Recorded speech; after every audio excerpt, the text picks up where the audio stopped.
स्वागत है आप सभी का हमारे यूट्यूब चैनल पर।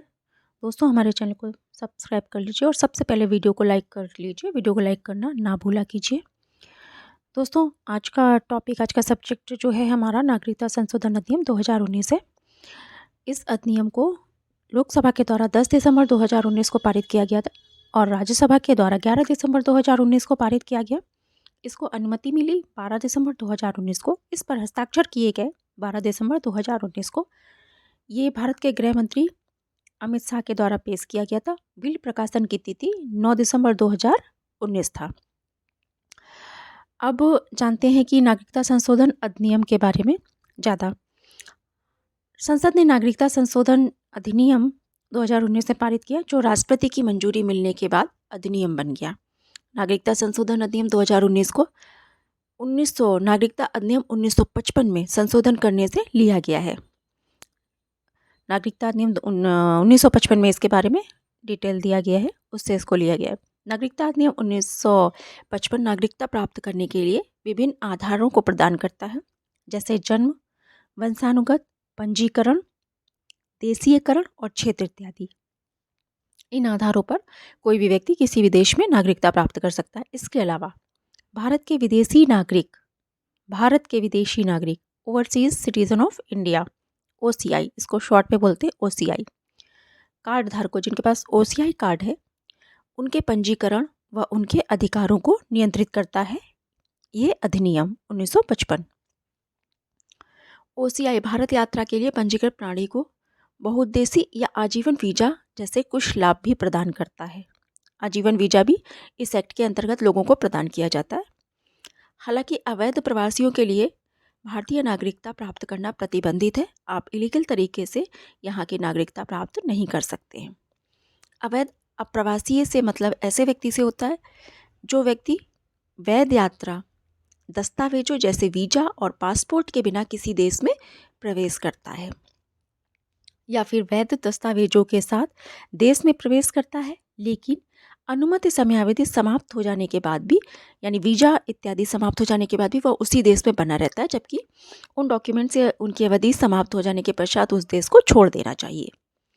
अवैध प्रवासी पर भारत में मुकदमा चलाया जा सकता है। किसी भी देश में जहाँ पर आप रहते हैं, आप ऐसा करते हैं, आपका डॉक्यूमेंटों की जो वैलिडिटी है वो समाप्त हो जाने के बाद भी अगर आप वहाँ रहते हैं तो आप पर मुकदमा चलाया जा सकता है और उसे निर्वासित या कैद किया जा सकता है, उसे जेल हो सकती है या निकाला जा सकता है देश से। सितंबर 2015 और जुलाई 2016 में सरकार ने अवैध प्रवासियों के कुछ समूहों को कैद या निर्वासित करने की छूट दी। 2015 और 2016 में सरकार ने इस संबंध में कुछ लोगों को छूट भी दी, कुछ समूहों को। संशोधन अधिनियम के प्रमुख प्रावधान क्या है? जो ये नागरिकता संशोधन अधिनियम पारित किया गया, इसके कुछ प्रावधान क्या हैं, आइए जान लेते हैं। विधेयक में किए गए संशोधन के अनुसार 31 दिसंबर 2014 को या उससे पहले अफगानिस्तान, बांग्लादेश, पाकिस्तान और भारत में आए अफगानिस्तान, बांग्लादेश और पाकिस्तान से भारत में आए हिंदुओं, सिखों, बौद्ध, जैन, पारसी, ईसाई को अवैध प्रवासी नहीं माना जाएगा। यानी इससे पहले जो लोग आए हैं उनको अवैध प्रवासी नहीं माना जाएगा।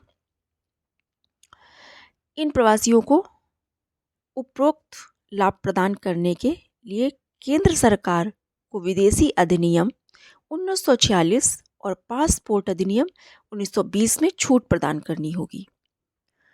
1946 और 1920 के अधिनियम 1946 और 1920 के अधिनियम केंद्र सरकार को भारत में विदेशियों के प्रवेश, निकास और निवास को नियंत्रित करने की शक्ति प्रदान करते हैं।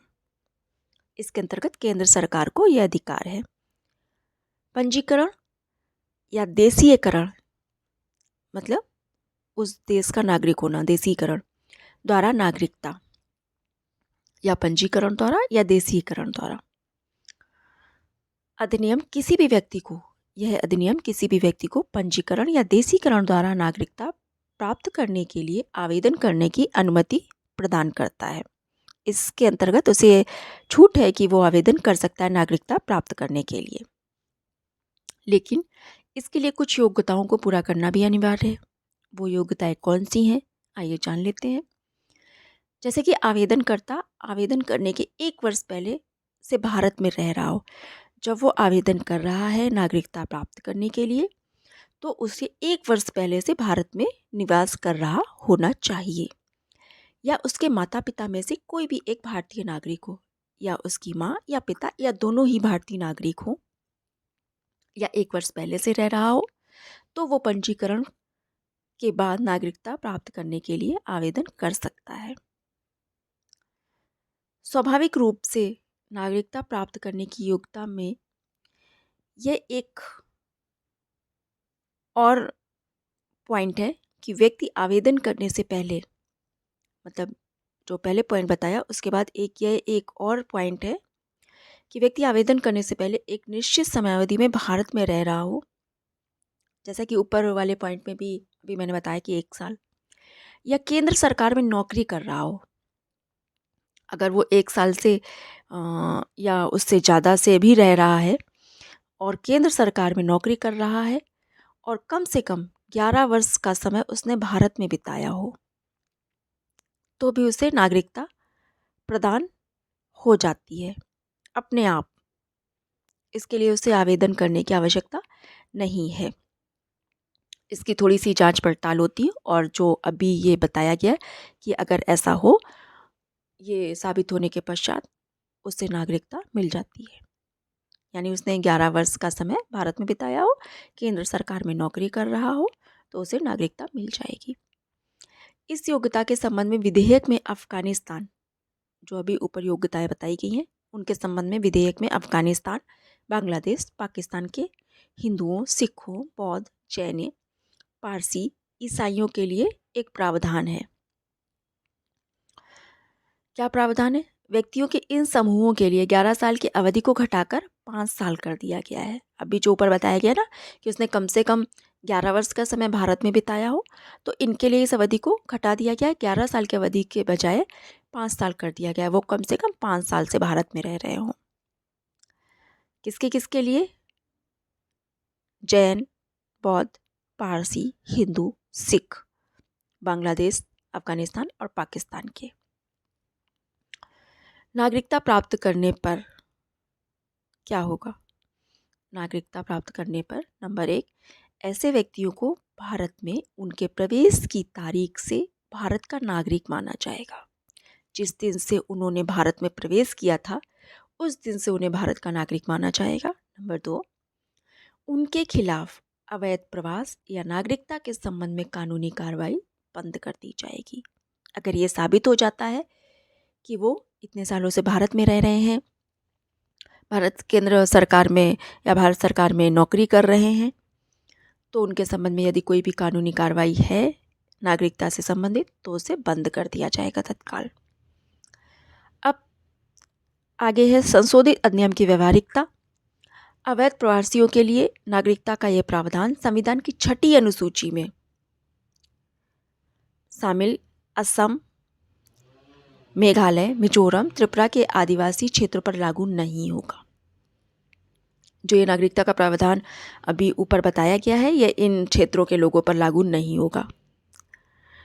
इन आदिवासी क्षेत्रों में कार्बी, ओंगलोंग, ये भी असम में आता है, गौरो हिल्स जो मेघालय में आता है, चकमा जिला मिजोरम में आता है, और त्रिपुरा आदिवासी क्षेत्र जिला भी शामिल है। इसके अलावा ये बंगाल ईस्टर्न फ्रंटियर रेगुलेशन, ये एक एक्ट है 1873 ईस्टर्न फ्रंटियर रेगुलेशन। इसके तहत इनर लाइन में आने वाले क्षेत्रों पर जो इनके अंतर्गत आते हैं लागू नहीं होगा ये एक्ट, ये संशोधन। इन क्षेत्रों में लाइन परमिट के माध्यम से भारतीय यात्राओं को विनियमित किया जाता है। इनमें लाइट परमिट लागू किया जाता है, लाइन परमिट। यह परमिट प्रणाली अरुणाचल प्रदेश, मिजोरम, नागालैंड पर भी लागू है। मणिपुर को राजपत्र अधिसूचना के माध्यम से इनर लाइट परमिट, ILP भी बोलते हैं, जो शॉर्ट फॉर्म है इसका, शासन के तहत लाया गया है भारत में, और उसी दिन संसद में यह बिल पारित किया गया था जिस दिन इसे लाया गया था। अब आगे आता है OCI, जैसा कि अभी ऊपर शुरुआत में इसके बारे में बताया था। ओसीआई के पंजीकरण को रद्द करना, इसका भी प्रावधान है। भारत सरकार ने इसके बारे में भी प्रावधान किया है। अधिनियम में यह प्रावधान है कि केंद्र सरकार को कुछ आधारों पर ओसीआई के पंजीकरण को रद्द भी कर सकती है। इसमें निम्नलिखित कारण है। यदि ओसीआई ने धोखाधड़ी द्वारा पंजीकरण कराया हो, यदि कोई व्यक्ति धोखाधड़ी करके पंजीकरण कराता है तो वो पंजीकरण उसका रद्द कर दिया जाएगा, उसकी नागरिकता समाप्त हो जाएगी।